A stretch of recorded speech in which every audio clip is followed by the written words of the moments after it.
Veja no ICL Notícias, segunda edição.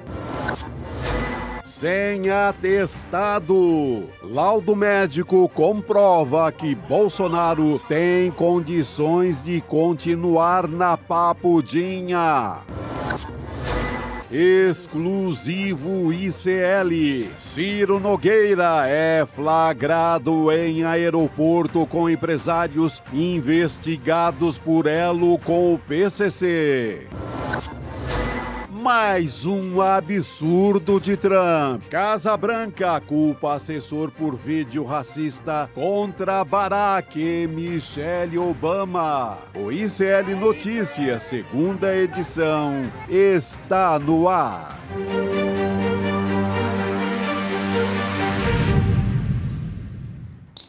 Olá, boa tarde. Seja muito bem-vindo, seja muito bem-vinda. O ICL Notícias, segunda edição, está começando. Estamos ao vivo em todos os nossos canais. Nessa sexta-feira, dia 6 de fevereiro de 2026. Ao meu lado, já tenho Juliano Medeiros e Chico Sá. Nossa formação de sexta-feira está completa. Boa tarde para vocês, meninas. Boa tarde, Gabi. Boa tarde, Chico. Boa tarde, Gabi. Estamos. Como é que a Laura Code falou no Urgente? Que hoje é pré-carnaval, então é sexta-feira de pré-carnaval. Podemos considerar. Que específico. O espírito já é esse, já estamos no frevo. Bloquinhos pelo Brasil aquecidos já. Sempre uma desculpa pra gente já entrar no ritmo de carnaval, né? É importante buscar esse tipo de desculpa, né? A gente trabalha muito. Claro que sim, até porque o nosso cenário político é sempre muito pesado. Mas a gente começa o N2 falando de uma notícia que, na verdade, não é muito boa para a família e para o clã Bolsonaro, né? Só não vai Jair, é isso? Só não vai Jair. Só não vai Jair. Tá certo. Quem manda cometer aquele pecado? Já que a gente está falando de blocos de carnaval, que todo mundo vai sair para curtir, nesse caso... Só não vai Jair. Chico. O que temos de novidade a respeito dessa história, pessoal? Laudo elaborado por médicos da Polícia Federal. Qual foi o resultado? Eles avaliaram que o Jair Bolsonaro tem quadro de saúde que demanda cuidados, mas que ele pode, sim, permanecer na papudinha, onde ele está cumprindo a pena pela trama golpista de 27 anos de prisão. Foi realizada uma perícia médica, a gente vai colocar o laudo aqui na tela para você poder acompanhar junto comigo. Essa perícia foi determinada pelo próprio ministro Alexandre de Moraes, no STF, e vai embasar a decisão dele sobre um pedido da defesa do ex-presidente que, mais uma vez, estava pedindo para que o Bolsonaro fosse para a prisão domiciliar. Então, a conclusão que você está vendo aí na sua tela da perícia da Polícia Federal é que há comorbidades que são as seguintes, segundo esse relatório médico: hipertensão arterial, síndrome de apneia obstrutiva do sono grave, obesidade clínica, aterosclerose sistêmica, doença do refluxo gastroesofágico, também lesões na pele e aderências intraabdominais. Esse é o laudo médico. Mas o que diz? Parece, né, muita coisa. Só que os médicos dizem que a saúde do Bolsonaro determina cuidados, só que essas comorbidades não são motivo suficiente para levar o Bolsonaro para uma prisão domiciliar ou transferência, nem transferência, aliás, de cuidado em nível hospitalar. Entre os pontos também destacados pelos peritos, que você já vê aí um outro trecho do laudo na sua tela, estão também confusões, alterações neurológicas. Então, o laudo está citando esses episódios de confusão mental, provavelmente associado ao uso desses medicamentos que o Bolsonaro está tomando, que aumentam até o risco de queda, necessitando de uma investigação diagnóstica. Aqui trazendo o laudo completo dessa história, mas tudo para dizer que o Alexandre de Moraes deu um prazo de 5 dias para a defesa do Bolsonaro apresentar.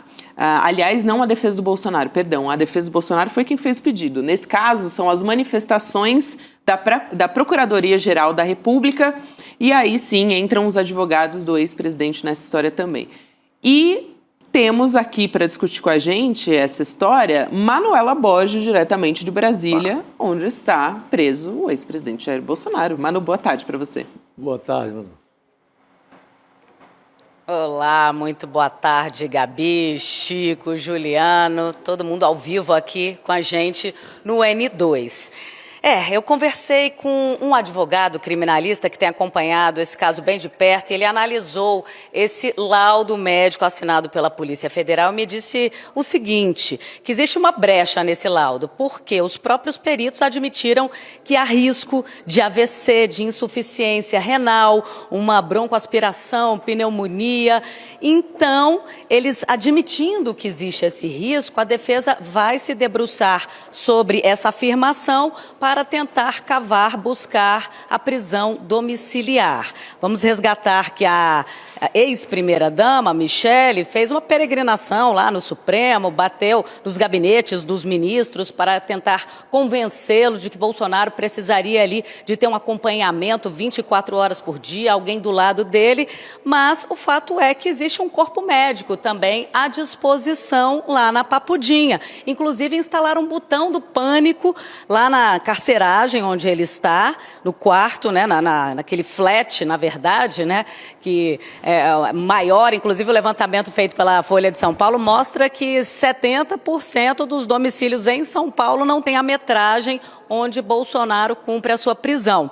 Mas então tem esse botão do pânico, que se ele começar a passar mal, ele pode acionar esse botão que uma equipe prontamente vai atendê-lo, inclusive tem ali helicóptero à disposição, caso a situação seja mais grave, que ele possa ser prontamente transferido para um hospital. Então tem toda essa questão. E aí os próprios peritos ouviram Bolsonaro e ele falou o seguinte, que as instalações realmente estão muito melhores na Papudinha do que na Superintendência da Polícia Federal, que lá ele tem mais espaço, que a limpeza é satisfatória, então tudo isso está contido aí no laudo da PF, Gabi. Eu quero ouvir também Juliano e Chico a respeito dessa história. Conversando por você, Juliano, essa é mais uma tentativa da defesa do ex-presidente, mas, diante do que aconteceu da violação da tornozeleira eletrônica, já era de se esperar, a não ser que fosse uma situação excepcional de saúde, que o Bolsonaro continue onde ele está, na Papudinha. Né? Pois é, Gabi. Está maltratado o Bolsonaro. Não é exatamente alguém que tem boas condições de saúde, né? Agora a gente vê que boa parte das comorbidades, Chico, que foram listadas, são decorrência da facada que ele sofreu lá em Juiz de Fora. Então, tirando aquilo ali, tem problemas que são relativamente comuns para a pessoa da idade dele, sim. Obesidade, lesão na pele, pressão arterial, coisas que são relativamente comuns, né? Então é o seguinte, e aí o mais importante, uma das conclusões do laudo da PF, é que não exige acompanhamento hospitalar permanente. Acompanhamento não, mas internação hospitalar permanente. Ou seja, se não vai ficar no hospital, dá na mesma ficar em casa ou ficar na Papudinha, porque não vai ter um médico lá dentro, né, dentro da casa dele 24 horas por dia, assim como não vai ter um médico 24 horas por dia na Papudinha. Não vai ter um enfermeiro 24 horas por dia na casa, assim como não vai ter... Ou seja, então, neste caso, a conclusão da PF precisa ir para o hospital? Não precisa. Logo, se não tem que ir para o hospital, cumpra-se a pena onde a autoridade judicial determinar. Pode ser casa, pode ser regime 100% fechado. A tendência com isso é que o Alexandre de Moraes acabe mantendo a prisão em regime fechado do Bolsonaro lá na Papudinha, né, Chico? Ele perdeu qualquer confiança, né? A justiça perdeu toda a confiança nele naquele momento da solda lá na tornozeleira, né? Aquela hora ele quebra a confiança e eu acho que isso pega até mais do que a questão médica, sabe? Nessa hora. Tudo bem, estão fazendo o trabalho certo, o trabalho técnico certo. Uma equipe vai lá, avalia e diz, não, ele pode ficar aqui. Mas mais do que isso, eu acho que pesa para a justiça se tratar de um sentenciado que perdeu a confiança. Ele ia o quê? Ele ia fugir naquela hora, sabe? É complicado deixá-lo nas condições anteriores de prisão domiciliar se ele não merece confiança alguma. É isso, e Manu, até trazendo aqui o posicionamento do presidente Lula a respeito disso, eu acho que é um posicionamento firme, mas também muito didático sobre a situação, né? Ele comparou o ex-presidente, a gente vai colocar aqui na tela essa história, porque ele estava comentando sobre uma possível derrubada do veto ao PL da dosimetria. E também acho que se aplica à história do Jair Bolsonaro, da defesa e do clã Bolsonaro ficar pedindo toda hora que ele vá para uma prisão domiciliar, né? Mas no caso do PL da dosimetria, seria mais ou menos um caminho por aí, porque a ideia era reduzir justamente a pena dos condenados pelos atos golpistas. Então, o que disse o presidente Lula à TV Aratu? Abre aspas. Você acha que se você tiver um cachorro louco e soltar ele, ele vai ficar mais manso? Ele vai morder alguém. Esse cidadão tentou destruir a democracia brasileira. Esse cidadão, que foi condenado a 27 anos e 3 meses de cadeia, tinha um plano para matar o Lula, o Alckmin e o Alexandre de Moraes, fecha aspas. Então, eu acho que é nesse sentido, né, que eu estou falando de ser didático, né, Madu? Ele dizer, o que vocês acham que vai acontecer se o Jair Bolsonaro for solto, inclusive dizendo para a nossa democracia, né, o quão danoso vai ser, Manu?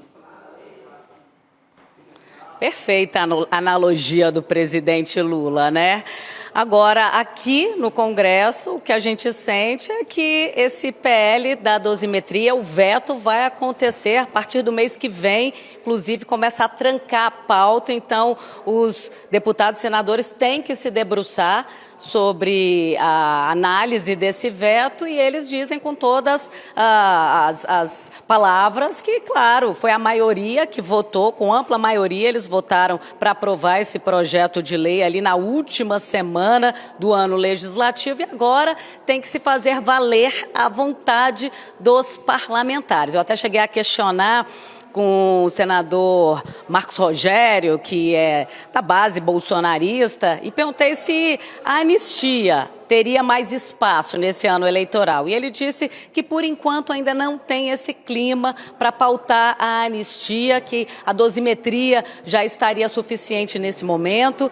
Então, é isso, vamos resgatar que o ministro Gilmar Mendes, ele também foi provocado por um advogado que não era parte no processo a conceder essa prisão domiciliar e o Gilmar Mendes também negou esse pedido justamente porque o próprio advogado não fazia parte ali do processo, né? Mas agora cabe ao ministro Alexandre de Moraes decidir se daria essa segunda chance para Bolsonaro, ele que violou as medidas cautelares já lá desde o início, né? Não só derretendo a tornozeleira eletrônica, mas foi um histórico ali de violação de medidas cautelares que o levaram para a prisão em regime fechado. E aqui nós estamos falando de uma situação, Manu, em que seria de fato uma excepcionalidade completa, né? O Chico Sá sempre lembra aqui, quer dizer, ele só está nas condições que está porque violou todas as medidas cautelares alternativas que foram impostas. Olha a imagem, a boa e velha imagem da tornozeleira com a solda aí, né? Agora, o presidente Lula, eu acho que também, como é muito didático, como mencionou a Gabi, é sempre capaz de traduzir situações complexas de maneira muito simples, vai ter esse desafio nas próximas semanas, né? Porque não está claro ainda se a Câmara dos Deputados vai para uma linha de manter o que vinha fazendo no semestre passado, que era votar projetos absolutamente impopulares, a lei do autolicenciamento, a dosimetria, a PEC da blindagem, ou seja, a Câmara dos Deputados, o Senado, ficou votando um monte de matéria impopular que não tem nenhuma relação com os interesses do povo brasileiro. Vai voltar agora, já no começo do ano, o Congresso votando a derrubada do veto do presidente Lula à dosimetria? Bom, essa semana já aumentaram um monte de salário acima do teto. A gente comentou isso aqui ontem, né? Então, quer dizer, também é um termômetro, né? É um termômetro, como Alexandre de Moraes vai se manifestar, provavelmente pela manutenção, pela rejeição de qualquer recurso da defesa do Bolsonaro.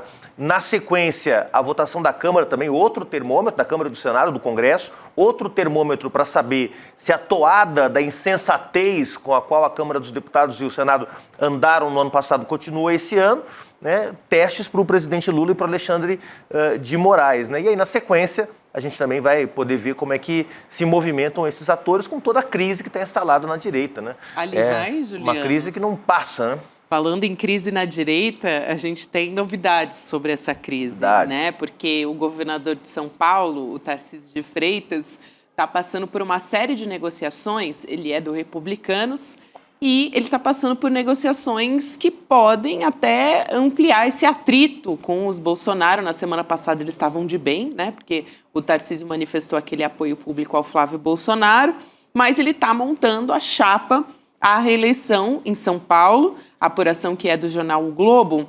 E essa história ela ganhou força depois das articulações que foram lideradas justamente pelo Flávio Bolsonaro, que defende que o PL tenha candidatos próprios para os governos estaduais, e isso está fortalecendo uma cobrança para que o Tarcísio migre para o PL, para a legenda do Jair Bolsonaro. Só que o Tarcísio não quer, óbvio, porque se ele for para o PL, ele pode perder aquela alcunha que foi um personagem aí da imprensa que colocou no Tarcísio, né, de bolsonarismo moderado, o bolsonarista moderado. Então, segundo ali a avaliação dos aliados, o Tarcísio teme concorrer pelo PL, porque isso colocaria nessa posição mais à extrema da direita e pode demonstrar para o eleitorado paulista dar um sinal que ele não gostaria, justamente porque ele é candidato à reeleição.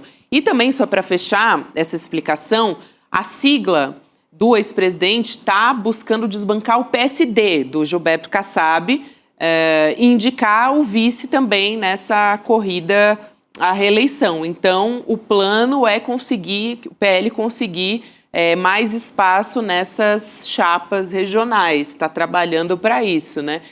Enquanto isso, Tarcísio quer gente mais do centro. Manu, é exatamente isso, viu, Gabi? É exatamente isso que o PL busca, esse protagonismo, dominar aí essas costuras dos partidos de direita e agora impor essa vontade para que o Tarcísio saia do Republicanos e migre para o PL, que é o partido do ex-presidente Jair Bolsonaro. Isso também para tentar fortalecer a pré-candidatura do Flávio Bolsonaro ao Palácio do Planalto, porque ele tendo realmente ali um parceiro, um governador do PL, isso poderia fortalecer o palanque eleitoral no estado paulistano. Mas eu conversei também com pessoas próximas ao Tarcísio que relataram o seguinte, que ele está muito ele está não está gostando dessa pressão que está sendo imposta, principalmente pelos filhos do Bolsonaro, já que o pai está encarcerado. Ele tá muito insatisfeito com essa cobrança, mesmo porque até outro dia ele estava sendo ali vítima de ataques da família Bolsonaro e agora essa pressão para se ajoelhar para fazer o que a família Bolsonaro quer, justamente para chegar ali nesse extremismo dos partidos de direita, né? Ele que quer se manter ali no centro, buscar o apoio, ele que já tem esse apoio de empresários, da Faria Lima, e aí ele buscando o extremismo, ele poderia perder apoio, e o Tarcísio que agora constrói a sua marca própria no estado de São Paulo, ele que é do Rio de Janeiro, se filiou e mudou de endereço para se candidatar no estado de São Paulo, mas a avaliação é de que ele já conhece bem o estado, que ele começa a ter ali a sua marca, a sua administração, e ele não quer ficar subordinado e a vida inteira ter que está pagando continência para a família Bolsonaro, especialmente para os filhos que o atacam de forma reiterada. Agora, tem um dado que é até da campanha do Tarcísio de 2022, de que ele chegou a perder quase 500 mil votos, porque grande parte do eleitorado achava que o número dele era o 22, né? E aí o número dele de republicanos, do Partido Republicanos, era o número 10. Então eles fizeram essa contabilidade e isso é até um argumento para falar, olha, Tarcísio, migra para o PL, que seu número vai ser 22, e aí não corre o risco de o eleitorado se confundir. Mas existe uma resistência danada, e se o Tarcísio realmente bater o pé e falar, não, eu fico no Republicanos, a pressão é para que eles tenham como vice, né? Que eles consigam emplacar pelo menos o vice, tirar o atual vice-governador, que é o Felício Ramute, do PSD, e colocar o André do Prado, que é o atual presidente da Assembleia Legislativa do Estado de São Paulo. O Kassab também, que é presidente do PSD, também está nessa disputa, também está aí brigando. Então, todo mundo com um olho grande, né, no Estado de São Paulo, que tem uma economia da Argentina, por exemplo. Gabi. É isso, Manu, diga, e eu ia comentar, Manu falou da marca do Tarcísio de Freitas, está deixando uma marca, agora anunciou hoje que vai colocar os novos pedágios Free Flow no sistema Imigrantes, uma marca que está se consolidando. Tá pegando bem. Pegando também o aumento do número de mortos em confronto com a polícia, da letalidade policial. As marcas do Tarcísio estão bem firmes. Agora, todo esse imbróglio, né, Manu, Chico, Gabi, tem a ver, no fundo, com a definição de quem é quem no jogo da direita para os próximos 4 anos. A direita está percebendo que a situação do presidente Lula é de reeleição. O Flávio está fazendo um risco no chão para dizer quem está comigo e quem não está comigo, ou seja, está fazendo o que se chama de reserva de mercado, né? Está se movimentando para tentar segurar o que é o bolsonarismo raiz, que, como a gente já mencionou aqui, tem peso eleitoral, tem peso social, e fazer um risco no chão para diferenciar quem é extrema-direita mesmo, quem está com Bolsonaro mesmo, estando o genocida preso, e quem vai fazer seu próprio jogo, vai buscar construir uma alternativa, vai buscar retomar o protagonismo na direita brasileira. Então o Flávio está fazendo esse risco no chão e está dizendo para o Tarcísio, dá ou desce. Ou você está com a família Bolsonaro, então vem para o nosso partido, se ajoelha aqui, vai seguir nossas regras e nossas leis, ou você está com a velha direita, com o velho centrão, e vai ser o nosso inimigo a partir de agora. Então é uma pressão da família Bolsonaro para marcar o seu campo político, demarcar a sua posição política e impedir que outros setores da direita, mais moderados, mais pragmáticos, ocupem o terreno que o Bolsonaro vai deixando com a sua prisão, que é natural, a gente analisou isso aqui, que o Bolsonaro preso deixaria um vácuo, deixaria espaço. A movimentação de colocar o Flávio é para ocupar esse espaço, mas tem outras pessoas jogando o jogo também, né? E vai tendo uma reacomodação, é natural, né? Sim, e o governo do Tarcísio, a gestão do Tarcísio, é muito a cara do PL. O Flávio tem razão. É o cara que está destruindo a educação aqui em São Paulo. A gente tem a educação na escola com as plataformas cheias de erro de português. A gente tem a escola cívico-militar. A gente viu aquele vídeo, o desastre que foi o começo da implantação desse projeto aqui. Há, inclusive, denúncias contra alguns militares, denúncias de assédio sexual contra alguns militares que foram nomeados para salas de aula. Então, pega a privatização da Sabesp, foi um desastre completo. As famílias mais pobres já estão recebendo água que é barro puro, que é ali a água enlameada e pagando mais caro, ou seja, não deu certo essa privatização. Então, a cara do governo Tarcísio é a cara do PL. O Flávio Bolsonaro tem muita razão nesse sentido. Tarcísio tem que ir para um...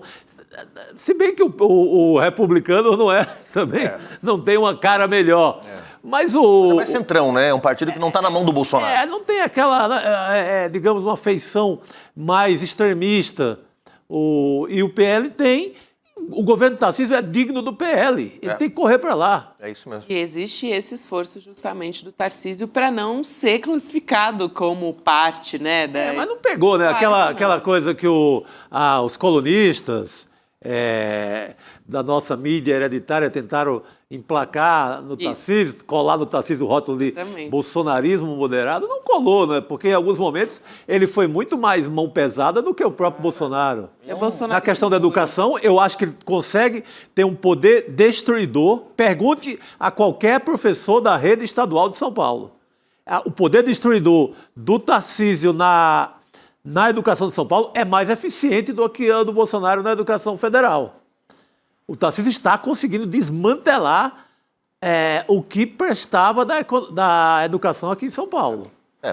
Bolsonarismo moderado você que é um homem das letras, Chico Sá, é um osímoro. Total. É falar de fascismo democrático. Exatamente. Por exemplo, né? Então, bolsonarismo moderado não dá. Sal adocicado. Pô, não dá, né? Adocicado. Agora, a gente estava falando também do Centrão. Tem uma história importante para trazer aqui, porque essa semana a gente estava falando do MDB com uma possibilidade até de ser chamado para ser vice na chapa com o presidente Lula, né, Manu? Tem um levantamento interno do MDB que aponta um cenário que é desfavorável para o presidente Lula na correlação de forças regionais. Então, vamos trazer essa apuração que é do Pedro Venceslau, da CNN. Dos 27 diretórios MDBistas, 16 estão se posicionando contra apoiar a reeleição e 11 a favor.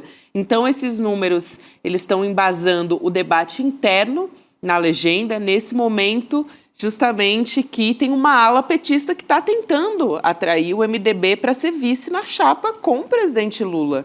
Esse levantamento serve como uma referência interna justamente para saber como é que vão se posicionar os filiados numa eventual convenção se a decisão fosse colocada para votação. E aí, em caráter reservado, um dirigente MDBista ironizou o assédio, ele chamou assim, né, ao partido como uma oferta da vaga de vice. Vou abrir aspas. Ele disse o seguinte: podemos conversar se eles convidarem o Michel Temer para ser vice. Fecha aspas, gente. Então, vocês imaginam. E aí, só para fechar essa história, o partido, segundo a cúpula do MDB, o partido está querendo ficar neutro e liberar os líderes locais para apoiar quem quiser. Mas é um negócio que pega muito mal, né, Chico? Mas mereceu a piada. Quem era do PT que está em busca do PMDB merece ouvir essa piadinha, né? Mas o Juliano antecipou ontem aqui, não tem jogo para o PT nos diretórios do MDB. 16 contra 11, eu até achei muito voto, 11. 11, né? Eu achei que estava mais em desvantagem ainda, porque o PMDB está ali no caixa, é a turma do caixa mesmo do Centrão. É muito mais lucrativo liberar e cada um fatura no seu estado. Provavelmente essa conta engloba os 3 estados do Sul, os 4 do Sudeste, né, são 7 já, Centro-Oeste, muito dificilmente algum diretório do Centro-Oeste, onde o agronegócio jamais, é forte, apoiaria, e deve ter aí um ou outro da região norte, né? E quem manda mesmo, os baleia-rosses da vida, estão contra, então não adianta. São Paulo, o MDB de São Paulo, o MDB do Rio tinha um peso, né? Mas depois de tudo que aconteceu com o Sérgio Cabral já não tem o peso que tinha antes, né? Então a decisão passa por aqui mesmo, né, Manu? Entre a cúpula petista, um dos nomes que está sendo cotado é o do Renan Filho, que ele já faz parte do governo, ele é ministro dos Transportes, ele é filho do senador Renan Calheiros, de Alagoas. Então, esse seria um dos nomes que eles estariam aí cotando para assumir a vice. Mas aí tem um outro problema. E o que vai fazer com Alckmin, que o vice-presidente, que é ministro da Indústria e Comércio, fez grandes entregas nesse governo, e aí ele sairia para Senado? Então, ele poderia ficar descontente, ele que conseguiu aí abrir o comércio e trazer novos acordos comerciais nesse governo, importantes. Então, tem essa saia justa. Agora, o MDB é um partido estratégico, conseguiu eleger 42 deputados em 2022, 10 ou 11 senadores, se não me engano. Tem uma força grande, tem 3 governadores eleitos, 2 deles têm o apoio do presidente, fazem parte aí do apoio ao presidente Lula, que é o Helder Barbalho, do Pará, o Paulo Dantas, de Alagoas, e o governador Ibanez Rocha, que é de Brasília, faz oposição. Então, teria já 2 palanques já, né? No Nordeste, historicamente, claro, eles vão buscar ali o palanque junto ao presidente Lula. Mas, para além do MDB, que também já faz parte do governo, né? Com 3 ministérios, transportes, cidades e planejamento, ele não vota 100% com a base governista. Então, tem essa questão, né? Porque é fiel, mas nem tanto. Mas é importante, sim, claro, conquistar o apoio do MDB, até para construir essa base de apoio caso o presidente Lula seja reeleito e consiga votos aqui dentro do Congresso Nacional para aprovar medidas importantes. Mas, além do MDB, também precisa costurar o apoio com PDT, PSB, PSD, partidos ali que estão mais ao centro e que vão fazer toda a diferença para uma possível reeleição do presidente Lula, Gabi. Manu, que bom ter você aqui com a gente nessa sexta-feira, minha querida. Vamos te liberar para sextar. Na semana que vem a gente conversa de novo. Valeu, Manu.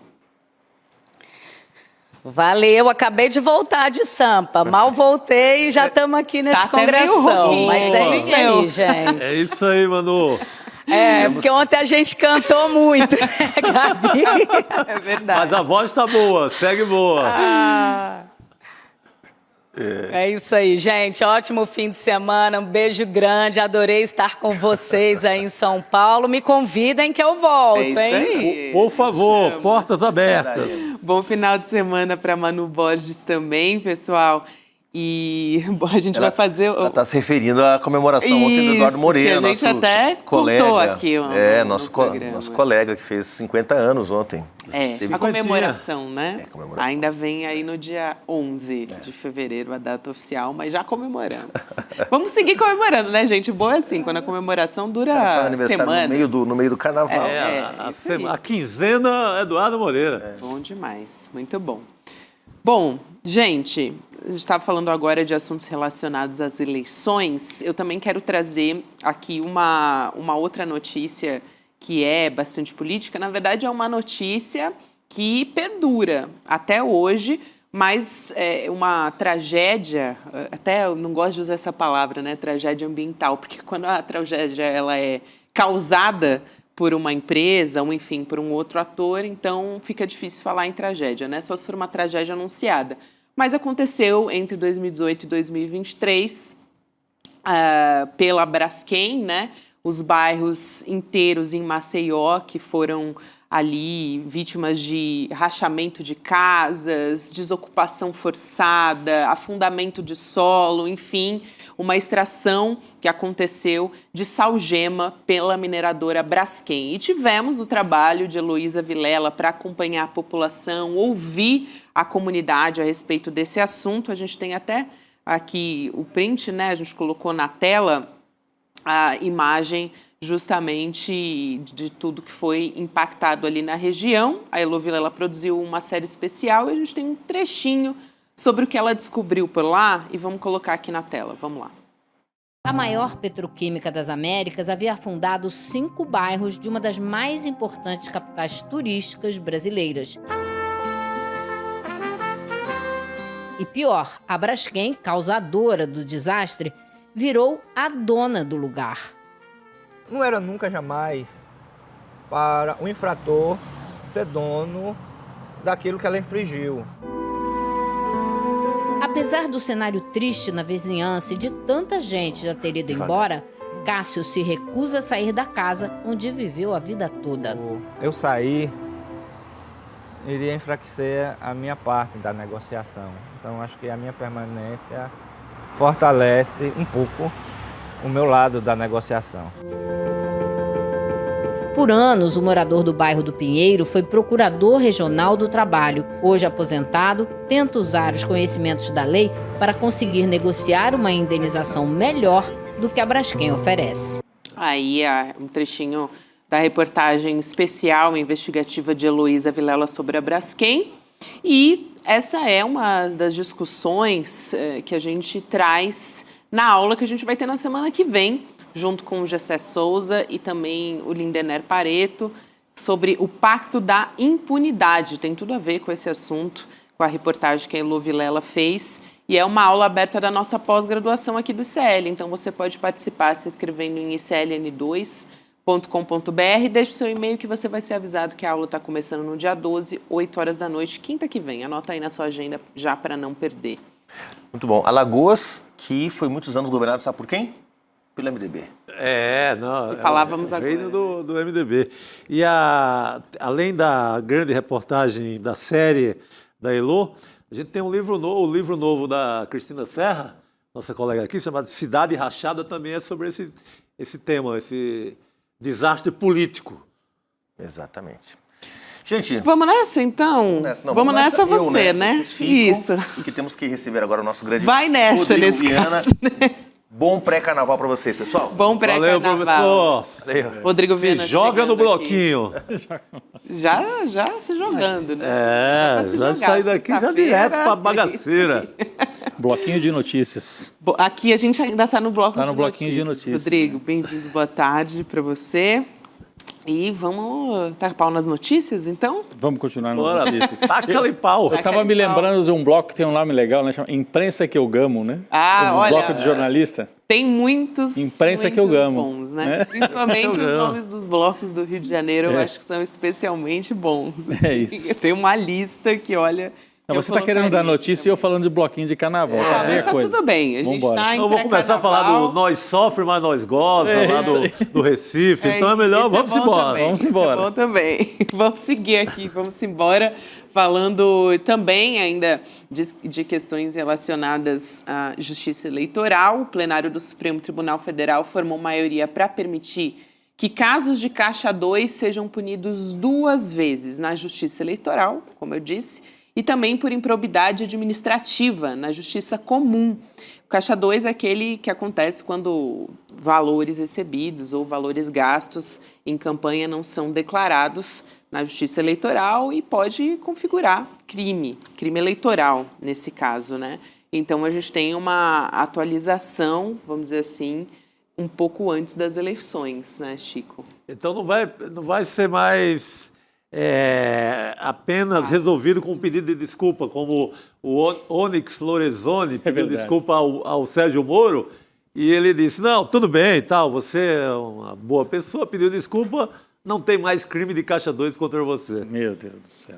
Vai pagar mesmo, vai pagar duplamente. Né? Tem sempre, desde o caso Collor, PC Farias, que é usada essa desculpa. Ah, não, mas foi uma sacanagem eleitoral, todo mundo faz no Brasil, é Caixa 2, todo mundo faz. Então, perdoa todo mundo. Sempre. Lembra que outro dia houve uma tentativa também de liberar, anistiar também todo mundo Sim. que fosse Caixa 2, porque considera que é uma sacanagem tanto da cultura política brasileira que não precisa castigar ninguém. Um crime menor, vai. Pô, pelo amor de Deus, a sacanagem começa na campanha. Você pega esse senhor aí, o cunhado do Vorcaro, do Banco Master, Sim, o Zetel, sim. o Zettel. não sei Aquele qual- que começou o como Fabiano pastor, Zettel. né? O pastor da igreja da Lagoinha. Ele enfia 5 milhões, não é dinheiro de pinga, não. 5 milhões na campanha do Tarcísio e do Jair Bolsonaro. O que esse rapaz quer? É porque ele acha o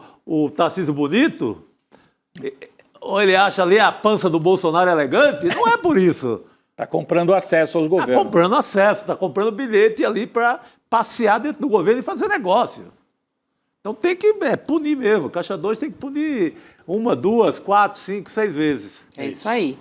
Seguimos aqui, gente, ainda falando sobre decisões importantes. Essa semana, aliás, ontem mesmo falamos sobre isso, sobre aquela decisão do ministro Flávio Dino. O STF marcou para o dia 25 de fevereiro o julgamento definitivo sobre aquela decisão do Flávio Dino que suspendeu o pagamento dos penduricalhos ilegais nos 3 poderes. Só para relembrar, apesar da gente já ter conversado muito sobre isso, o Dino ele concedeu uma liminar para determinar que as verbas indenizatórias, sem base legal, devem ser suspensas no prazo de 60 dias. E os penduricalhos são aqueles benefícios, né, que são concedidos aos servidores públicos, e aí a gente está falando de servidores públicos não dos que ganham pouco, né? A gente tudo está a turma falando que- Da elite do seu. da elite, exatamente. Turma que já ganha lá na faixa dos 40, que já está furando o teto, teto é passando dos 46. mil. É isso aí. É o caso aqui dos procuradores municipais da cidade de São Paulo, que além de ganhar acima de 46, recebem um imoral auxílio chamado auxílio iPhone. Cheque. Pô, vá! Vai pra... Auxílio iPhone é difícil, hein? Vamos chamar o professor Castro Rocha para conversar a respeito desse assunto. Professor, boa noite, bem-vindo. Boa noite, Gabi. Boa noite, Chico. Boa noite, Rodrigo. Boa noite, Chico professor. falava de auxílio iPhone, eu tinha visto o auxílio Panetone. O próprio também. Dino cita isso na decisão dele. Ele fala, são ganharam até nomes jocosos, Auxílio Panetone e Auxílio Peru. Que é do Natal, né? Isso. Que é Os benefícios de fim de ano, exato. Professor, vai lá. Gabi, há duas decisões do ministro Flávio Dino que já justificam a sua presença no Supremo Tribunal Federal.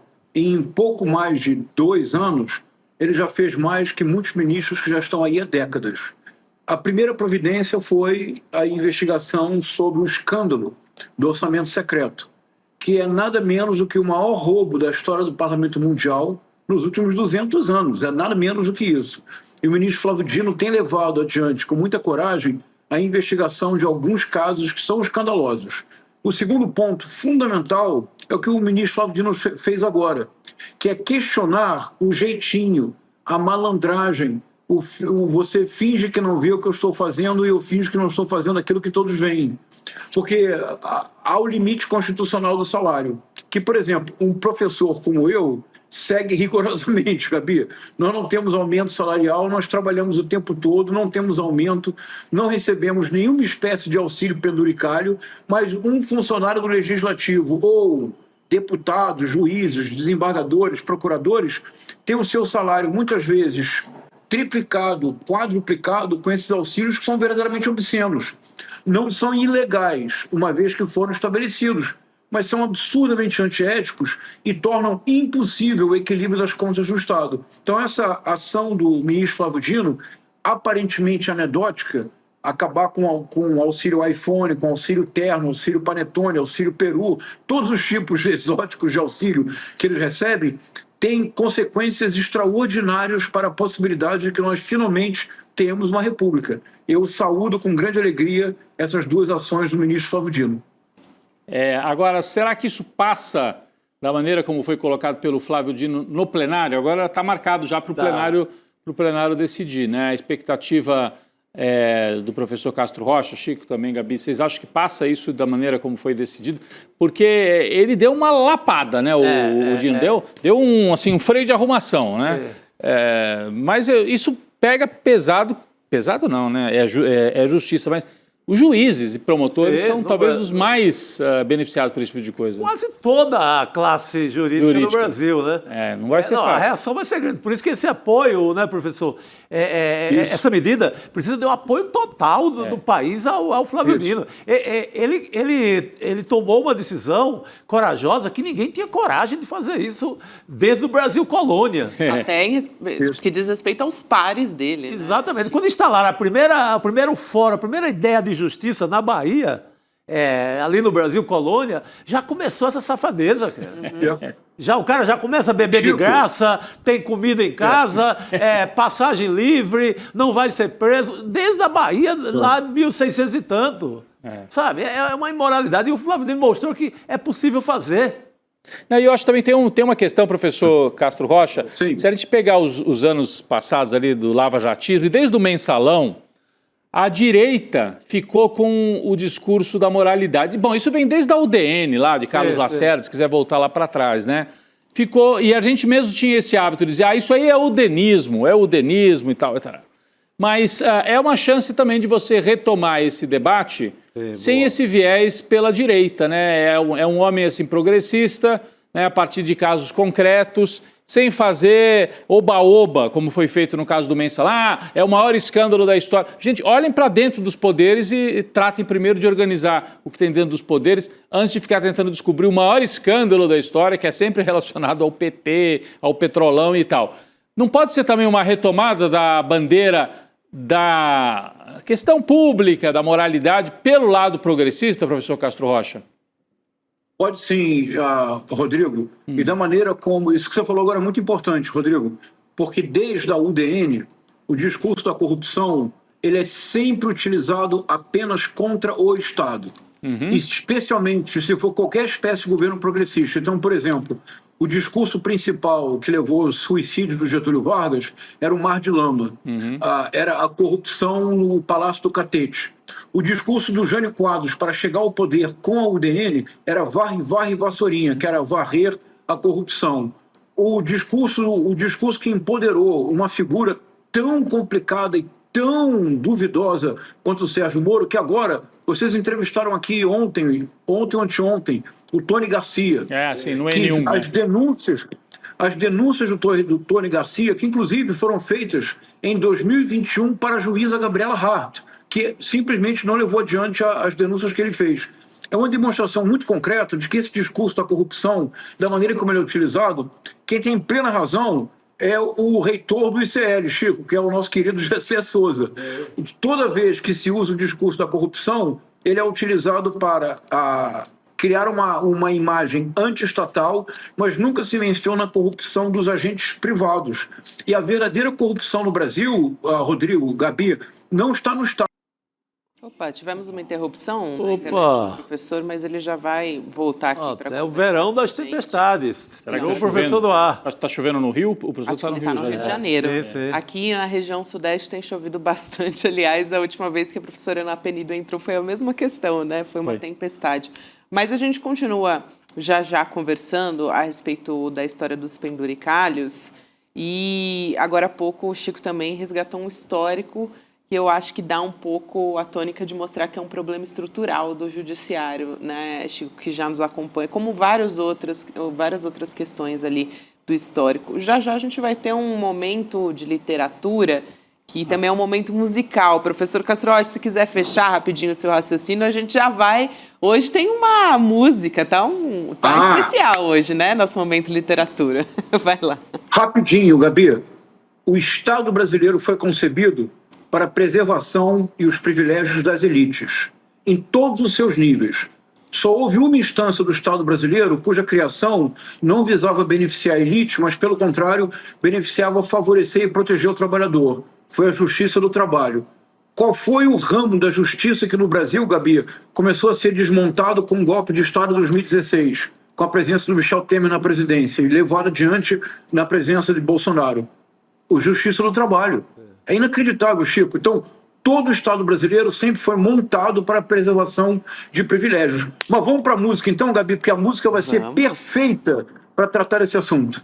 É isso aí, professor. Vamos lá, gente, fiquei até ansiosa aqui. Toda vez que eu vejo, a gente vê a pauta antes do professor chegar, e eu fico ansiosa tentando imaginar qual vai ser a associação com o nosso momento político, enfim, histórico, que o professor Castro Rocha vai analisar. Mas vamos lá, hoje a gente vai associar com os privilégios dos penduricalhos por meio da música do Chico Buarque, em homenagem ao malandro. Então, vou abrir aspas, professor, e trazer tudo aqui, a música completa, e aí depois te passo a palavra. Então, Cantando, hein, Gabi? Vamos lá. Cantando, aí eu vou poupar a nossa audiência disso, mas eu vou trazer aqui. Então, aí o nosso diretor já falou, e aí tem o direito autoral.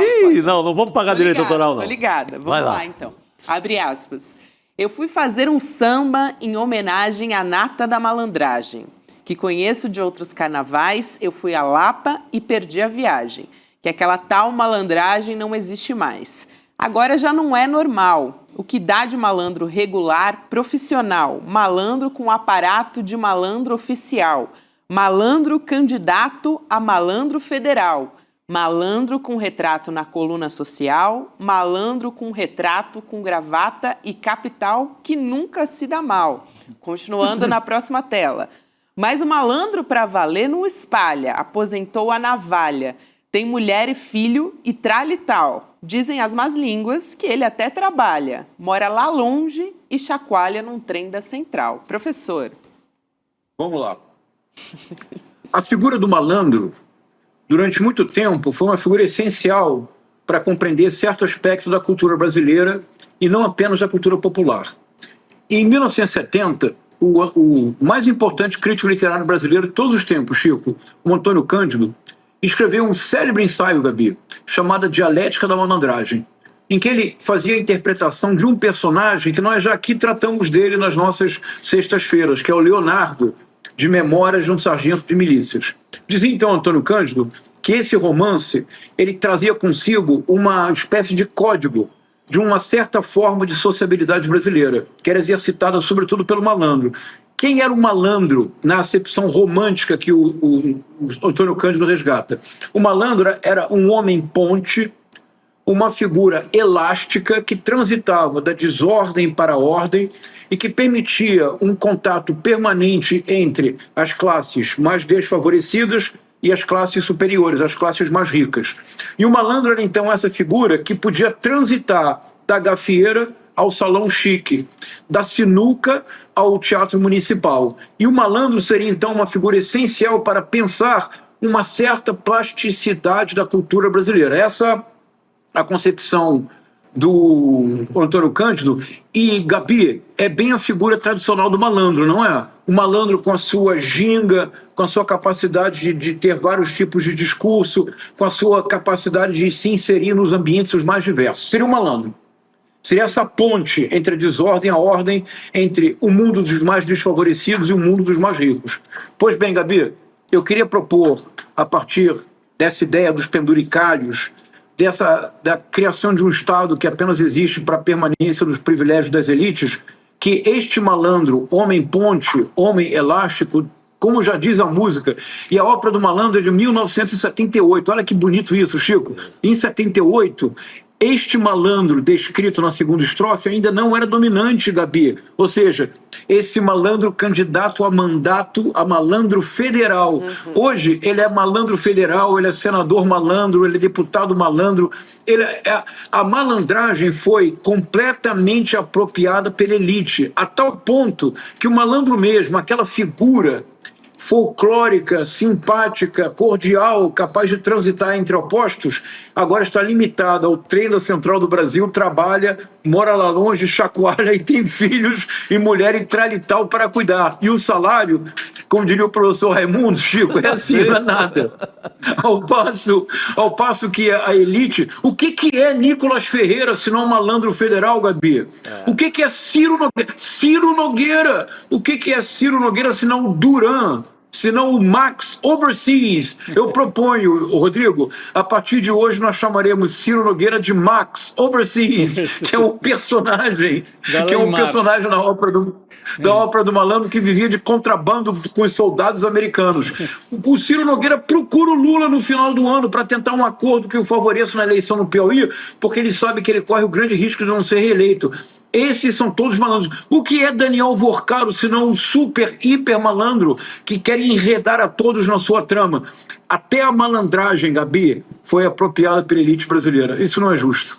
Os caras roubaram até isso. Roubaram a malandragem. Roubaram a aura da malandragem, tudo isso levaram para isso. Se apropriaram da ideia de malandragem. Pois é. Sem graça nenhuma. É, verdade. É isso aí, professor. Gostei muito. Muito bom. Eu gosto da malandragem dos terreiros. Então, essa malandragem é muito interessante, professor. Se você me permite uma frase... Claro. Se você me permite uma frase, Gabi. O malandro tradicional, aquele da Lapa, jogava sinuca. O malandro, deputado e senador federal, colocam o Brasil na sinuca. Essa é a diferença. Total. Bom, bela imagem. Maravilha, professor. É isso aí. Salve a malandragem. Valeu, professor. Até a próxima. Obrigado, pessoal. Bom fim de semana. Boa noite, obrigado, professor. Salve a malandragem no sentido, né, dos terreiros, da espiritual, gente. Exatamente. Só para deixar claro aqui para quem não conhece. Mas vamos seguir aqui, falando sobre política, para trazer uma reportagem exclusiva. Foi um furo do ICL Notícias. Vamos voltar para Brasília para conversar com a Alice Maciel a respeito desse assunto. Alice, bom ter você com a gente. Bem-vinda. Bem-vinda. Boa noite, Gabi. Boa noite, Rodrigo. Boa noite, Chico, e a todos que estão nos assistindo.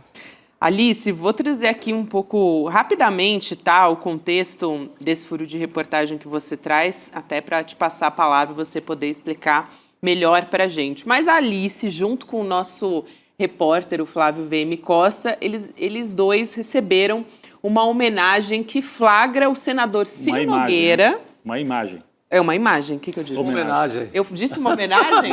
Olha o ato falho aí, gente. Sexta-feira, né? Homenagem ao bom trabalho deles. Uma homenagem ao trabalho, Alice. Obrigada por me salvar. Eu nem percebi, gente. Assim, quando o ato é falho, a gente só segue falando.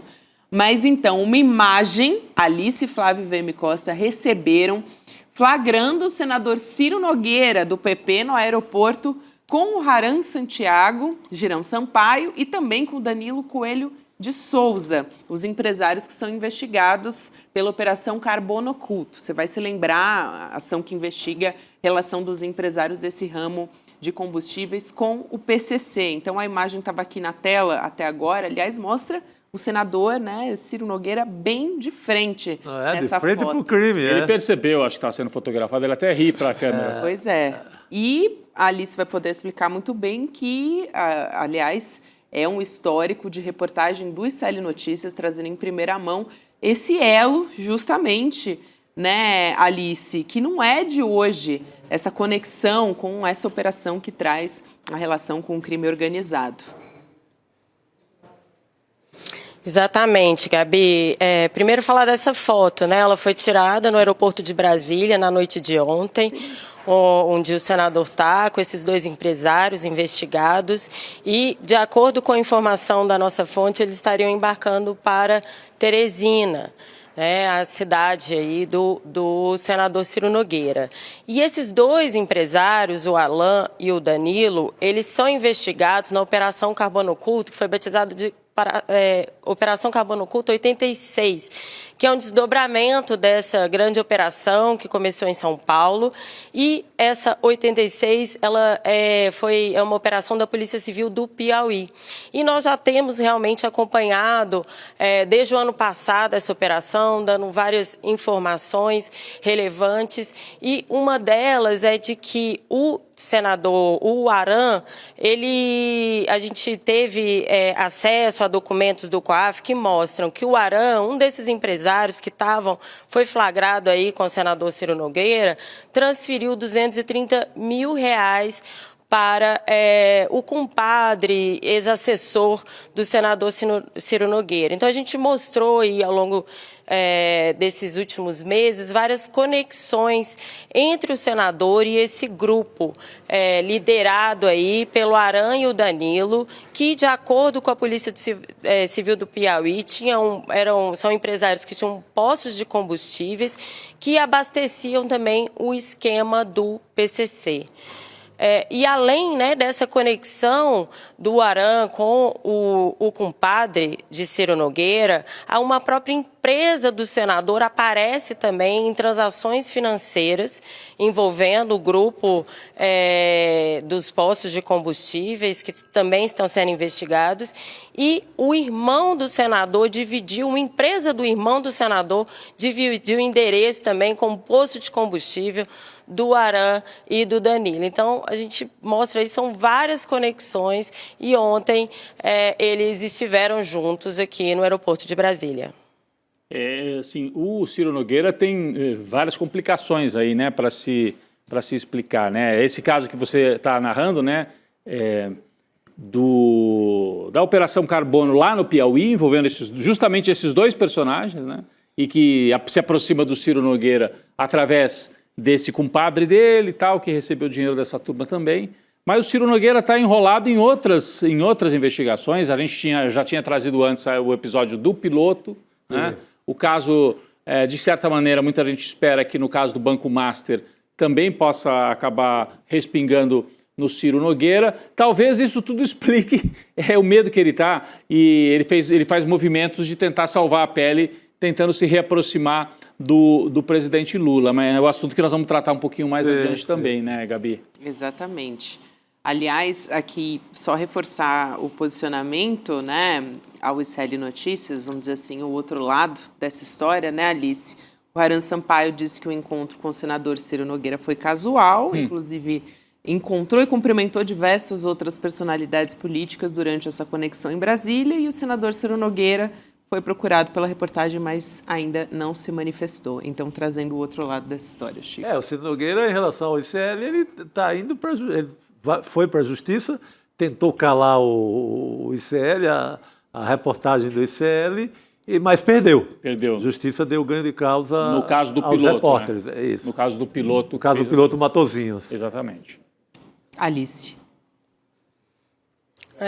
E a expectativa, né? O Rodrigo estava falando aí dessa conversa, do senador, ele está procurando o presidente Lula, mas nossa expectativa é exatamente que as investigações da Polícia Federal, da Polícia Civil, no Ministério Público em São Paulo continuem, né? E que as conexões políticas, essa articulação política dele não influencie na investigação. Realmente tem várias frentes que apontam um possível, um suposto envolvimento dele, conexões dele, há indícios que precisam ser investigados, né, que não podem ficar parados. Agora, a gente sabe que há uma certa resistência nesse momento, então a gente vai continuar acompanhando, cobrando, né, que essa história seja investigada, inclusive as denúncias do Mauro, que o ICL trouxe com exclusividade, que afirma que a dupla, né, o Beto Louco e o primo, também ligados a esse esquema do PCC, teriam entregado uma mala de dinheiro para o senador, conforme o Mauro teria ouvido, né? Isso que ele relatou, ele levou tudo que ouviu para a Polícia Federal, então a nossa expectativa é de que essas informações todas sejam investigadas.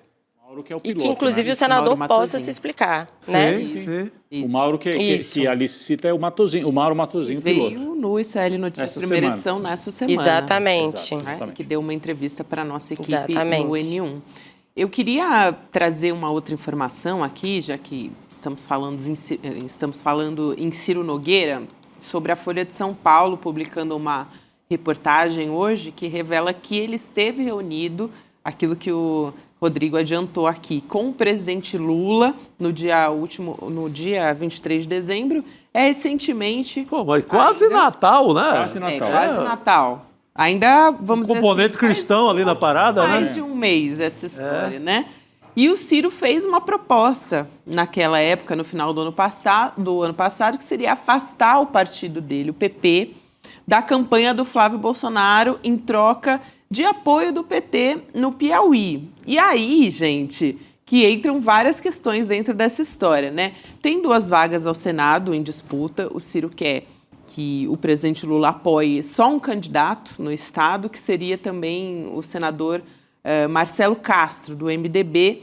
E, além dessa história que a gente está falando aqui, da Operação Carbono Oculto, ou seja, tem um efeito do Banco Master, do caso Master nessa história, né, Chico? Porque o Ciro Nogueira está com receio, provavelmente, de não conseguir a reeleição e aí virar um alvo, né? Quem sabe até perder um foro privilegiado. Sem mandato, né? Com essa capivara toda, né? Que você pega, tem essa ligação com essa máfia dos combustíveis, tem a acusação o relato do Matosinho do presente em dinheiro da turma barra pesada também para o Ciro Nogueira, assim, são muitas acusações, muitas evidências no caso Master. Ele realmente, ele nomeia diretores do BRB, ele tem uma ligação política muito forte com o Daniel Vorcaro, então é um personagem que está muito no alvo e que ele aparece sempre em terceiro lugar nas pesquisas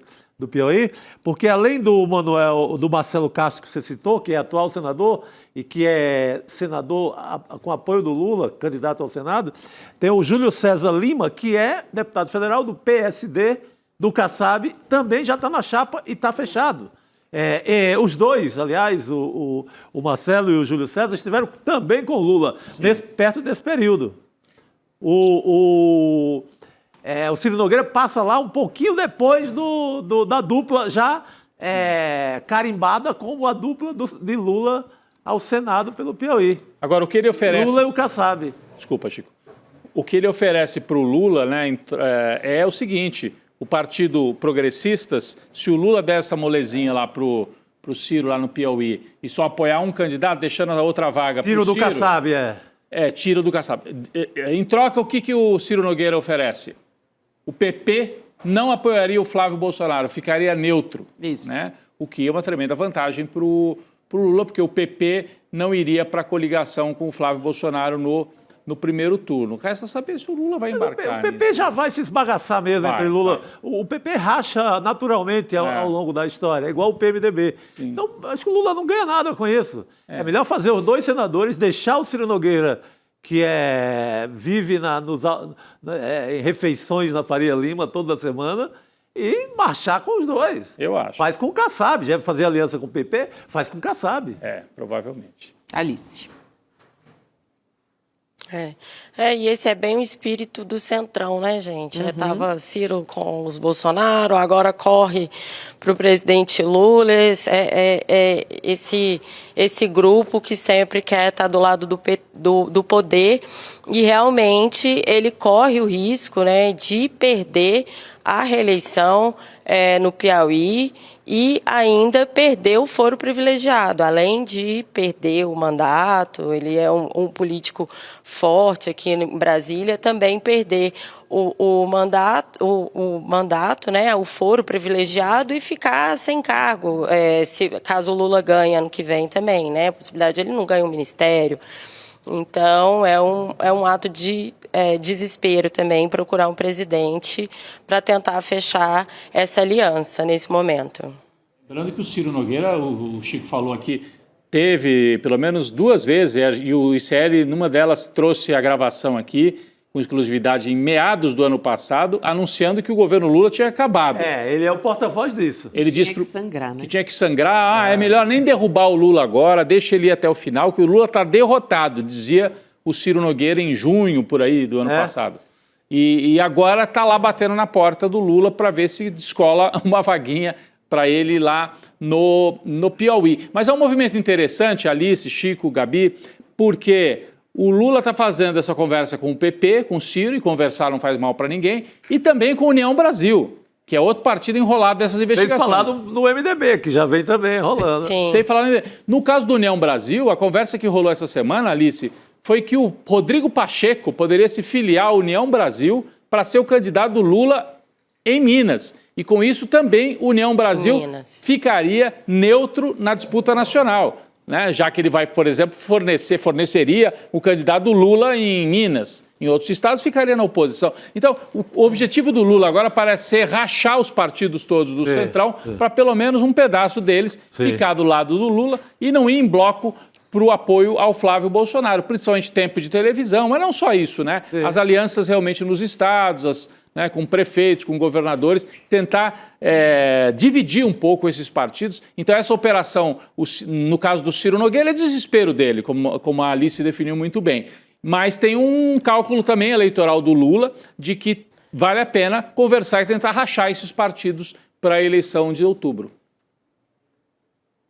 Sim, e lembrando que o caso do União Brasil, que é comandado pelo Antônio Rueda, que está na mesma posição de Ciro Nogueira. Ele não tem cargo, né? Ele não tem mandato, mas também está sendo investigado. Bom, não se sabe se está sendo investigado, mas também está sendo apontado em ligações com o caso do Master, com o caso dos combustíveis. Também já trouxemos uma série de informações aí que conecta ele a essas histórias. Então, também é uma aproximação que tem esse viés, esse interesse também, porque também é alvo de tá aí rodando as mesmas histórias, os mesmos casos do Ciro Nogueira, né? Então nós estamos ainda no meio da montagem desses palanques, né? Então, nós estamos assistindo tudo isso ainda. E ao mesmo tempo, vários fios do Banco Master estão sendo puxados, né, Rodrigo? Exato. Os palanques estão sendo formados e novos desdobramentos do caso Master aparecem. E aí eles têm que recalcular toda a rota, muitas vezes. O caso Master e a investigação Carbono Oculto, com seus desdobramentos aí no Piauí específicos, mas de uma maneira geral, são 2 assombrações aí que vêm junto com a eleição de 2026. Né? Em muitos estados, os políticos estão sendo assombrados por essas investigações. Né? Tem gente que está tendo muito pesadelo em Brasília com as 2 operações. Isso. E são casos que se conectam, né, gente? São histórias que se cruzam em várias, tanto em personagens, como em empresas, fundos de investimentos, fintechs. É verdade. Acho que ainda tem muito a ser revelado aí, a entender onde que elas se cruzam, né, com as conexões desses 2 casos. Isso aí. Alice, muito bom ter você aqui com a gente. Alice Maciel, nossa repórter investigativa diretamente de Brasília. Bom final de semana, Alice. Obrigado. Abração, gente. Um ótimo final de semana para vocês. Obrigada. Até a próxima. Boa noite, querida. A gente já vai conversar com a Cristina Serra. Eu quero convidar vocês a acompanharem a nossa revista Liberta. Vocês lembram daquela pesquisa que o ICL fez recentemente? Falamos sobre vários recortes dessa pesquisa, mas basicamente ouvindo pessoas em todo o Brasil, mais de 10 mil pessoas em diversas áreas, porque o objetivo é fazer um raio-x mesmo sobre o que pensam os brasileiros. Estão saindo artigos dentro da revista, trazendo informações exclusivas, análise sobre essa própria pesquisa também, sobre cada uma dessas temáticas, né? E a edição dessa semana, além da pesquisa, está trazendo uma informação exclusiva. O Leandro Demore analisou documentos e descobriu que Lula não ligou para Jeffrey Epstein, conforme foi noticiado pela imprensa. Então, é uma matéria que vai sair essa semana. Nossa, na importantíssimo, importantíssimo. Que tentaram fazer um auê em torno disso, desse falso telefonema.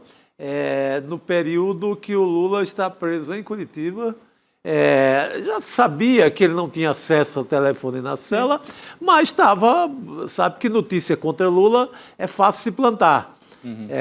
Parece aquela propaganda de adubo. Com maná, em se plantando, tudo dá. Contra o Lula, vinga, né? Então era um ramal aí de fake news que estava começando a vingar, e o Demore traz essa importante revelação. Eu quero ler também. Vai lá em icl.com.br/revista para você conseguir acessar. A assinatura é bastante acessível também. Acho que é uma das revistas mais acessíveis do país. Aliás, se não for a mais acessível hoje para ter acesso às nossas análises também no papel. Aquela coisa, eu acho tão prazeroso. Saúde, Chico Sá. No final de semana, poder ter acesso a artigos, né? Aquele momento assim de mais tranquilidade no final de semana para poder digerir o noticiário da semana. Bom, vamos seguir? Adiante. Aqui conversando, adelante, né? Rodrigo Viana. Vamos chamar Cristina Serra para conversar com a gente. Aliás, nosso primeiro assunto é bem digesto, viu, Cris? Mas bom ter você aqui com a gente. Boa noite. Boa noite. Boa noite, Gabi, Rodrigo e Chico. Poxa, bota indigesto nisso, né, Gabi? Nossa, nem fala. Não sei se vocês viram essa notícia do Donald Trump postando em rede social um vídeo com uma montagem racista que representa Barack e Michelle Obama como macacos. É isso mesmo que vocês estão acompanhando. A gente tem aqui um print até dessa postagem. A gente vai dar uma olhada colocando aí na tela. Então, esse vídeo ainda mostra outros políticos democratas que são representados como animais e o Donald Trump sendo retratado como um leão. E no final do vídeo, todos os políticos retratados como animais, eles se curvam diante do Donald Trump.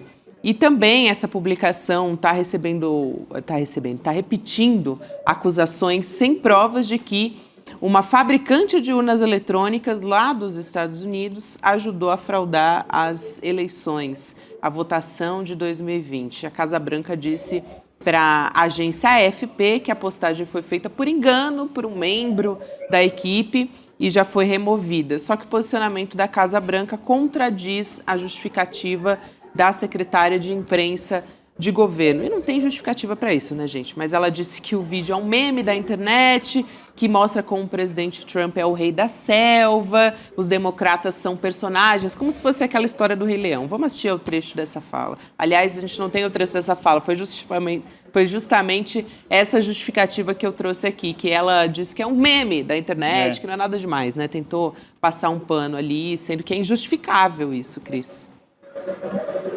Gabi, quando eu acordei e abri o celular, a primeira coisa que passou na minha tela foi essa imagem. Eu falei, isso é brincadeira de mau gosto, claro. Isso é uma montagem, é uma coisa falsa, isso não é verdade. Porque não dá para acreditar que ele tenha feito isso, né? A primeira reação é essa, mas ele fez, e não tem nada de meme, não tem nada de acaso, não é erro, não é gratuito, isso tudo é para criar um clima, né, de, em primeiro lugar, desumanização dos candidatos democratas, dos políticos democratas, e essa campanha de desumanização, de colocar todo mundo na vala comum, dizer que nada disso tem importância, que é só um meme, isso, tem gente que fala muito melhor do que eu sobre isso, que estuda isso, né? Isso tudo faz parte de uma estratégia, né, para transformar a política nesse caldo em que tudo é permitido, tudo pode, tudo vale. Não é, né? Não é assim. Mas por que o Trump é mestre nesse tipo de ferramenta da comunicação, né? Isso tudo está ligado às eleições nos Estados Unidos, eleições de meio de mandato, né, que é uma crise contratada, né? Os republicanos, Trump, seus assessores, têm deixado absolutamente claro que eles vão roubar nessas eleições. Eles é que vão roubar nas eleições, né? Mas o que eles têm dito? Que os democratas roubaram em 2020, que Trump ganhou em 2020 e que agora não vão deixar os democratas roubarem mais uma vez. Steve Bannon tem dito isso com frequência, tem falado disso o tempo todo. E mais que isso, disse que o ICE, né, a milícia do ICE, estará nos locais de votação. Outra mentira, né, que imigrantes ilegais têm votaram em 2020 e por isso Trump perdeu. Gente, você quer uma mentira mais deslavada do que essa? Como é que um imigrante em situação ilegal vai votar? Não vota, não vota. Mas, enfim, todo esse caldo de mentiras é para criar esse ambiente desestabilizado, né? Um ambiente de instabilidade no país, com vistas às eleições de meio de mandato.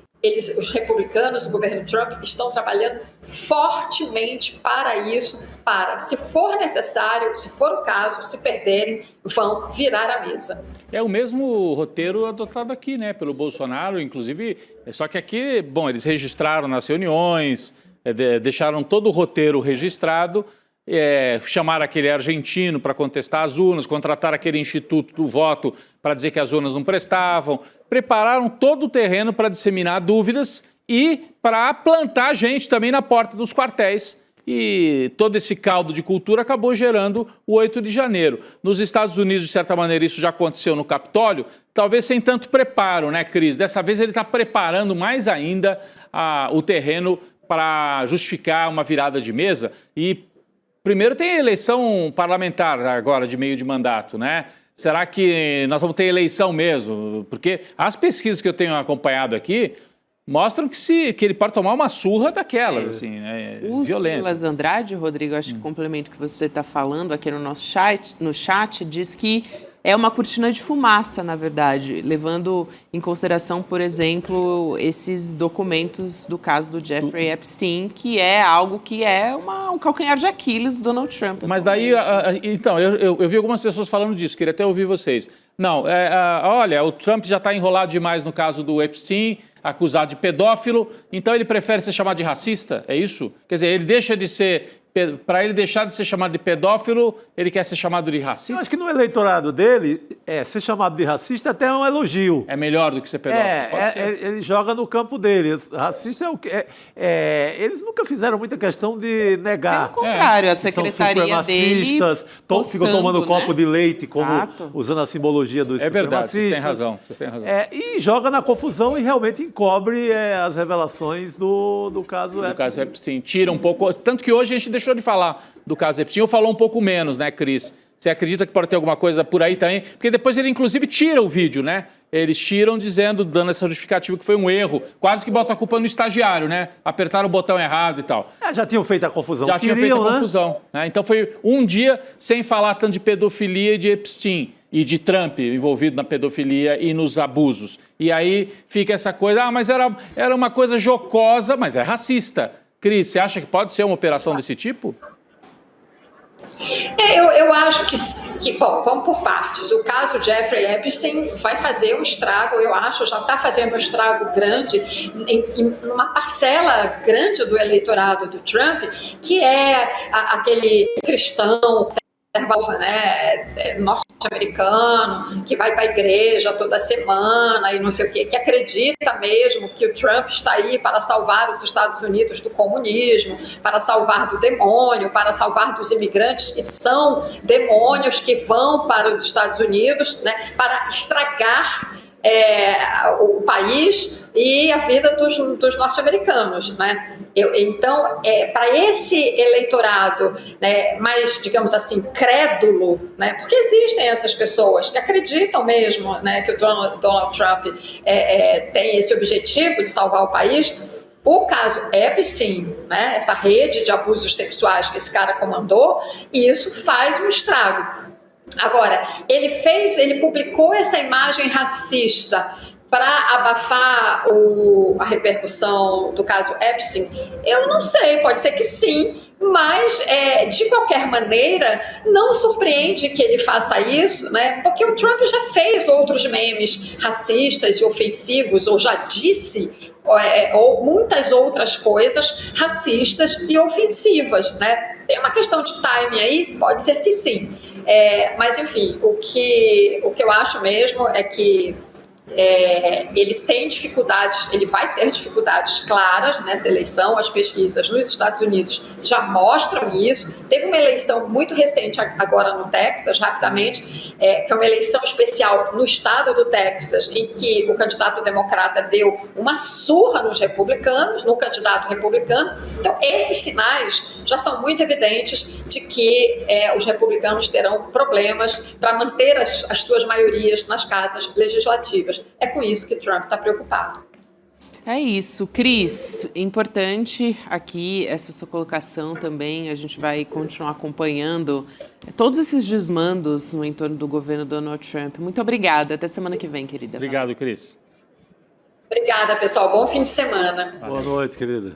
É isso. Aliás, muita gente comentando sobre o absurdo a respeito disso e sobre como o Trump ele não respeita até a liturgia do cargo que ele representa, enfim, e sobre o eleitorado Trump ter justamente aquilo que você falou, né, o Chico, às vezes é até um elogio, né, vindo do eleitorado dele, diz muito sobre a base. O Ricardo aqui, nosso editor, lembrando que o Trump, ele sempre diz que há racismo nos Estados Unidos contra os brancos. É o racismo reverso, né? Então, um grande defensor do racismo reverso. Essa figura. Não pode fazer uma brincadeira? Não pode, isso é racismo, mas esse é o discurso deles. Né? Agora, isso é um racismo mais do que descarado, né? Explícito. Parte da postagem aí do Donald Trump, explícito. No popular é o famoso arrombado, né? Esse é um arrombado? É um arrombado, né? Vamos no popular definir essa criatura aí, porque eu não aguento mais. O prensa... Vocês ouviram o pi que veio depois, né? É um arromba. Pi. Se tivesse prensadão, né, pegando os recortes do programa na sexta-feira, é isso, com certeza. Aliás, Chico Sá já é sucesso de prensadão, né, nas nossas redes sociais. Velho prensadão. Mas né? Sou amigo lá, eu compro um espaço lá no prensadão. Toda semana, né, Chico? Gente, mas assunto sério ainda aqui nesse N2, muito rapidamente, porque depois a gente ainda tem o CineCL nessa sexta-feira, mas o ministro Alexandre de Moraes determinou que o governo do estado do Rio de Janeiro deve enviar em 15 dias todas as imagens e gravações da mega operação nos complexos da Penha e do Alemão, a operação mais letal da história do Rio de Janeiro, que aconteceu no final de outubro e deixou mais de 120 mortos. Segundo a decisão, esse material deve ser encaminhado para a Polícia Federal, que vai ficar responsável pela perícia técnica e elaboração do laudo depois de assistir todos esses documentos. E a medida quer esclarecer as irregularidades dessa operação, verificar o cumprimento das determinações até do STF. Na decisão, o Alexandre de Moraes também determinou que o MP do Rio de Janeiro tem que esclarecer a atuação nessa mega operação também. Então, continuamos aí numa insistência do STF para ter respostas sobre esse caso. O Alexandre de Moraes, na época, foi até o Rio, lembra? Pediu a apuração, pediu as imagens. Até agora não entregaram, impressionante. Você acha que tem, né? Nessa altura não tem mais nada. A gente vai continuar acompanhando essa história, que logo deve ter novidades também. E comprometido Cine-CL, né? O assunto hoje tem a ver com o título da Supercopa. Opa, né? Agora que eu vi. Porque o filme, o documentário Democracia em preto e branco. Nossa, é maravilhoso esse Pedro Asbeg. Pedro Asbeg, exatamente. Esse documentário é sensacional. Vamos assistir um trechinho, Por Chico? favor. Depois quero ouvir seu comentário sobre isso também. Vamos lá. Olá, este é o Cine Liberta, um espaço para te ajudar a descobrir os filmes que estão disponíveis no nosso acervo. Na plataforma do ICL, nós temos mais de 200 documentários brasileiros e internacionais disponíveis para os nossos assinantes.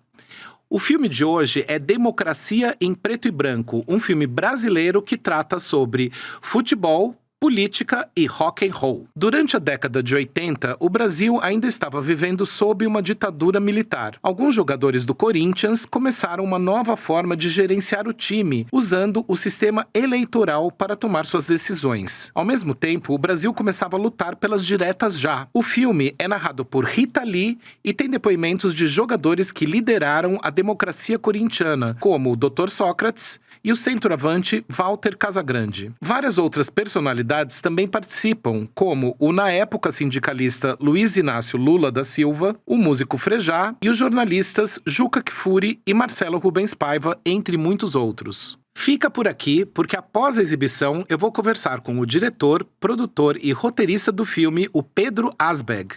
Boa sessão. Que legal. Pô, sensacional, belo filme. Ele não cita, mas é tão importante quanto os citados, o Vladimir, Sim. jogador. Ele é, na verdade, o Vladimir que forma o Sócrates e o Casagrande.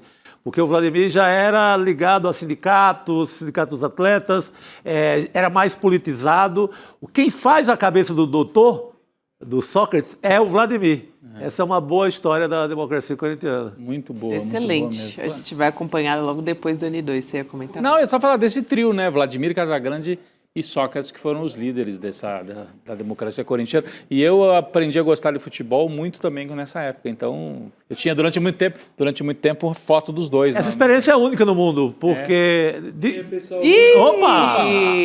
Olha só! Essa também é uma experiência única. Experiência única, o que é isso? Vamos ganhar um bolo assim? Eita ferro. Bolo com jurubeba? Será que combina? Pra quem não entendeu, gente, por que temos um bolo com uma vela com o número 3 em cima, é porque estamos completando aqui 3 anos de N2. Meu então, Deus do céu, que gente. Maravilha. Parabéns para nós. Então vamos mandar um beijo N2. para Roberta e o Calejão, que começaram no ICL2. Chico Pinheiro também, que passou por Chico aqui. Pinheiro, Calejão, Roberta.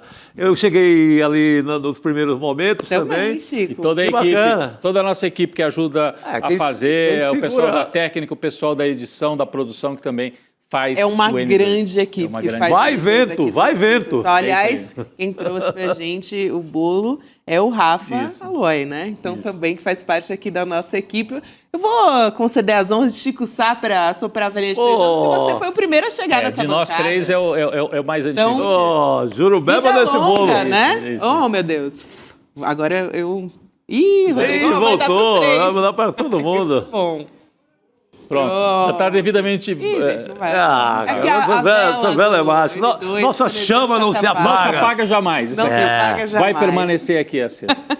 Vamos nessa, pessoal. Obrigada especialmente a você da nossa audiência que nos acompanha diariamente aqui no N2 e que nos faz companhia, que façam cada vez mais vida longa ao Vida N2. longa. Vamos abrir a jurubeba, que eu já sei. Jurubeba com chocolate. Com chocolate. Maravilhoso. Sensacional. Tô louco pra comer um pedaço aí. E ó, é para carnaval, hein, gente? Juízo pra vocês, mas nem tanto. Até semana que vem. Viva o carnaval. Viva! E viva o N2. Viva o N2 também. É isso aí.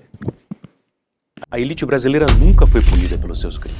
Tanto no período colonial quanto no Império, os senhores de escravos eram a lei. Na República, os coronéis eram a lei. Na ditadura, os empresários que financiaram a repressão faziam a lei.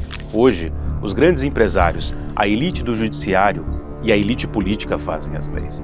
Mudam os nomes, mas o pacto da impunidade é sempre o mesmo. Na história do Brasil, parece que tudo muda para que tudo fique no mesmo lugar. No dia 12 de fevereiro, às 20 horas, eu e o professor Gessé Souza vamos dar uma aula inaugural aberta e gratuita. E o tema será o Pacto da Impunidade, porque as elites nunca pagam pelos seus crimes. Vamos revelar como funciona a blindagem dos poderosos. Será uma chance de você conhecer melhor a nossa pós-graduação.